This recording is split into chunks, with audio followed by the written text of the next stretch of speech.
Most self-coached athletes are unsure of what to look for when it comes to measuring fitness progress.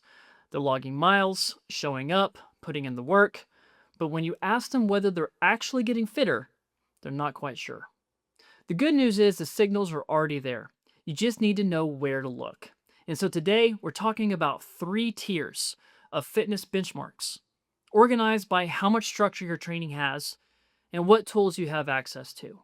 You start where you are, use what you have, and you build from there. I'm Cliff Pittman, pro ultra running coach and director of coaching at CTS. I coach athletes from first time ultra runners to professional and world class competitors. Now, before we get into the tiers, one framing point worth making: progress in endurance training is slow, and meaningful adaptation happens over weeks and months, not days. A single data point tells you almost nothing, but a pattern tells you everything. So, whatever benchmarks you use, give them enough time to show a trend. That's the only way they become useful. Okay, tier one: anyone can do this. These two benchmarks require nothing more than a heart rate monitor and a running app.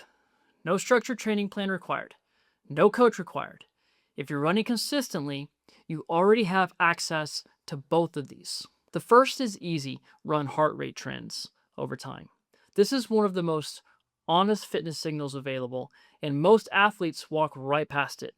So here's the physiology behind it. As cardiovascular fitness improves, stroke volume increases. Your heart gets stronger and pumps more blood per beat. So it doesn't need to beat as often to deliver the same oxygen to working muscles. When that looks like in practice is very straightforward. You run the same route at the same effort in similar conditions and log your average heart rate. If your heart rate is lower than it was 3 or 6 months ago at roughly the same pace, you're theoretically fitter. It likely won't move week to week, and if it does, there's other factors that are usually at play. But over a training cycle, a consistently lower heart rate at the same pace and effort is a legitimate and meaningful fitness signal. That's cardiac efficiency improving in real time. The second tier 1 benchmark is Strava segments. Now, this is the most accessible field test for the self-coached athlete, and one that most people are already sitting on without realizing it. A Strava segment is essentially a repeatable course. Same distance, same terrain, same start and finish every time, and if you run it faster under comparable conditions over the course of your training cycle, you're likely getting fitter. There's a psychological trap worth naming directly, though. Benchmarking and chasing are two different things, so use segments intentionally. On days designed for harder effort, at a point in your cycle where the comparison is valid. Don't turn a recovery run into a segment effort just because the opportunity is there. That's measuring fitness at the cost of building it. Okay, tier 2. Structured training is required for this one. Now, if you're following a structured training plan with designated quality sessions, you have access to more precise benchmark interval performance over time. The concept is simple. Repeat the same workout at the same point in different training blocks and compare the output. So here's a practical example. All right, let's say the workout is a 4 by 10 minutes at lactate threshold effort.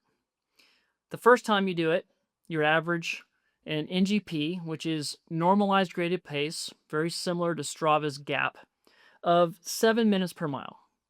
Now, the second time you do the workout in the second block after a deload, and you're fresh, you average 650 per mile. Same workout, better output. Your threshold has likely improved.